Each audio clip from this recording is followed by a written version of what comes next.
الحمدللہ رب العالمین اما بعد۔ رسول اللہ صلی اللہ علیہ وسلم نے ارشاد فرمایا، ما من یوم اکثر من ان یعتق اللہ فیہ عبدا من النار من یوم عرفہ۔ پورے سال میں جتنے لوگوں کو، جتنے گناہگاروں کو اللہ تعالیٰ یوم عرفہ کے دن جہنم سے آزاد فرماتے ہیں۔ یوم عرفہ 9 ذی الحجہ کا دن، بڑی عید سے ایک دن پہلے والا جو دن، اس دن میں اللہ تعالیٰ جتنے گناہگاروں کو جہنم سے آزاد فرماتے ہیں، اتنا پورے سال میں کسی دن میں نہیں فرماتے ہیں۔ وَإِنَّهُ لَيَدْنُو، ویسے تو اللہ تعالیٰ پورا سال ہمارے ساتھ ہیں، جب بھی اللہ کو پکارا جائے اللہ ہمارے پاس ہیں۔ وَإِذَا سَأَلَكَ عِبَادِي عَنِّي فَإِنِّي قَرِيب، جب بھی آپ سے اے نبی میرے بندے میرے بارے میں سوال کرتے ہیں کہ میں کہاں ہوں، فَإِنِّي قَرِيب، جب بھی وہ پکاریں گے تو میں ان کے قریب ہوتا ہوں، ان کے پاس ہوتا ہوں، ان کے ساتھ ہوتا ہوں۔ لیکن اس دن میں اللہ کی رحمت، اللہ کا قرب خاص طور پہ بندوں کے لیے ہوتا ہے، عام ہوتا ہے۔ اللہ کی رحمت بندوں کے بہت قریب ہوتی ہے۔ ثم یباہی بہم الملائکہ، اور اللہ تعالیٰ اس دن میں فرشتوں پر فخر فرما رہے ہوتے ہیں اپنے بندوں کو دیکھ کے۔ بندے عبادت کر رہے ہوتے ہیں، حاجی عبادت کر رہے ہیں، لوگ عبادت کر رہے ہیں، تو اللہ تعالیٰ فرشتوں پر فخر فرما رہے ہوتے ہیں، اور اللہ تعالیٰ فرماتے ہیں ما اراد ہؤلاء، یہ کیا چاہتے ہیں، یہ کیوں عبادت کر رہے ہیں، تو ہم کیوں اللہ کی عبادت کرتے ہیں تاکہ اللہ ہم سب کو معاف فرما دے۔ تو اللہ تعالیٰ پھر فرماتے ہیں اشہدکم انی غفرت لہم، میں تمہیں گواہ بنا کے کہتا ہوں میں نے ان سب کو معاف فرما دی ہے۔ تو فرشتے ان میں کہتے ہیں کہ یا اللہ ان لوگوں میں فلان کان یراحق و فلان و فلانا، یا اللہ ان میں فلاں لوگ ہیں، فلاں بندہ ہے، آپ کی فلاں بندی ہے، وہ تو بہت گناہگار ہیں، اور وہ تو ابھی آج ہی انہوں نے نیکی کرنی شروع کی ہے۔ تو اللہ فرماتے ہیں یقول اللہ عز وجل غفرت لہم، میں نے ان کی بھی مغفرت فرما دی ہے اس دن کی فضیلت کی برکت سے، بہت فضیلت والا دن۔ دوسری حدیث میں نبی کریم صلی اللہ علیہ وسلم نے ارشاد فرمایا کہ حضرت آدم علیہ السلام سے لے کے جب سے شیطان پیدا ہوا ہے، حضرت آدم کے بعد سے پہلے بھی جب سے شیطان پیدا ہوا ہے، جب سے اس نے نافرمانی کی اللہ کی، اس وقت سے لے کے اب تک سب سے زیادہ جو ذلیل و رسوا ہوا، سب سے زیادہ یہ غصے میں ہوا، غضبناک ہوا، بدر کا دن تھا۔ بدر کے دن یہ ذلیل و رسوا ہوا، بڑے غصے میں تھا، اپنے سر میں خاک ڈال رہا تھا۔ کیوں؟ جب اس نے جبرائیل علیہ السلام کو، فرشتوں کو، 1000 فرشتوں کو اترتے دیکھا، جبرائیل ان کی سب بندی کر رہے ہیں تو یہ اپنے سر میں خاک ڈالتا ہوا بھاگ رہا تھا، بڑے غصے میں تھا۔ اس کے بعد پورے سال میں جس دن میں سب سے زیادہ یہ غصے میں ہوتا ہے، سب سے زیادہ تکلیف میں، کڑن میں ہوتا ہے، سب سے زیادہ یہ پریشانی میں ہوتا ہے، ذلیل و رسوا ہوتا ہے، وہ عرفہ کا دن ہے۔ کیوں ہوتا ہے؟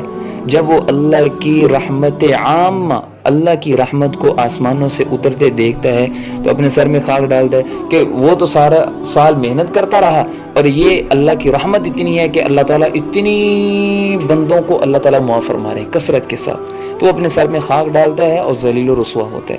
اس دن کی قدر کریں، اپنے آپ کو گناہوں سے محفوظ رکھیں، خاص طور پہ ویسے تو عام دنوں میں بھی گناہوں سے بچنا چاہیے، لیکن اس دن میں خاص طور پہ گناہوں سے بچیں۔ رسول اللہ صلی اللہ علیہ وسلم نے ارشاد فرمایا ان ھذا یوم من ملک فیہ سمع وبصر ولسان غفر له، او کما قال علیہ الصلوۃ والسلام، کہ یہ ایسا دن ہے کہ اس دن میں خاص طور پہ جس آدمی نے اپنی کانوں کی، اپنی آنکھوں کی، اپنی زبان کی حفاظت کی، کانوں سے برا سنا نہیں، آنکھوں سے برا دیکھا نہیں، زبان سے برا کہا نہیں، کسی کو تکلیف نہیں دی، گالی نہیں دی، کسی کا دل نہیں دکھایا، خاص طور پہ اس دن میں، باقی عام دنوں میں بھی گناہوں سے بچنا چاہیے، لیکن اس دن میں خاص طور پہ اپنے آپ کو گناہوں سے بچایا، غفر له، نبی علیہ الصلوۃ والسلام ارشاد فرماتے ہیں اللہ تعالیٰ اس کی مغفرت فرما دیں گے، اس کی مغفرت فرما دی جاتی ہے۔ یہ تو تھی احادیث اس دن کی فضیلت سے متعلق، اور بھی بہت ساری احادیث ہیں۔ اب اس دن میں کرنا کیا ہے؟ نمبر 1 تو ابھی عرض کر دیا کہ اس دن میں گناہوں سے خاص طور پہ بچیں، اور نمبر 2 پہ اس میں روزہ رکھیں۔ اس دن کے روزے کے متعلق رسول اللہ صلی اللہ علیہ وسلم نے ارشاد فرمایا کہ مجھے اللہ کی رحمت سے امید ہے کہ عرفہ کے دن کے روزے کی وجہ سے یکفر السنۃ التی قبل والسنۃ التی بعد، رواہ ترمذی، کہ اللہ تعالیٰ اس دن کے روزے کی برکت سے 1 سال کے پہلے کے اور 1 سال کے بعد کے مومن بندے کے گناہوں کو معاف فرما دیتے ہیں۔ یہ اتنی فضیلت والا روزہ ہے، ایک تو۔ دوسرے نمبر پر روزہ رکھنا۔